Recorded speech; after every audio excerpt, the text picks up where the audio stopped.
உலக வரைபடத்தில் ஒரு சின்ன நாடு, கிட்டத்தட்ட 26 மில்லியன் மக்கள் வாழ்றாங்க. அந்த நாட்டின் ஒரு மனிதனின் விரலசைவில் உலகமே நடுங்குது.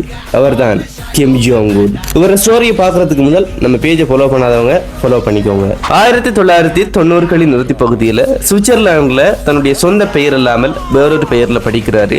அப்போ கூட படிச்சவங்க யாருக்கும் தெரியல எதிர்காலத்துல இவர் ஒரு நாட்டினுடைய அதிபராக இருக்க போறாருன்றது. அதுக்கு பிறகு 2011 இவர் தந்தையான கிம் ஜோங் இல்லினுடைய மறைவுக்கு பிறகு வெறும் 27 வயசுல நாட்டினுடைய முழு அதிகாரத்தையும் கைப்பற்றாரு. அப்போ உலக தலைவர்கள் யோசனை எல்லாம் இந்த சின்ன பொடியன் என்ன செய்ய போறான் அப்படின்ற மாதிரி தான் இருக்குது.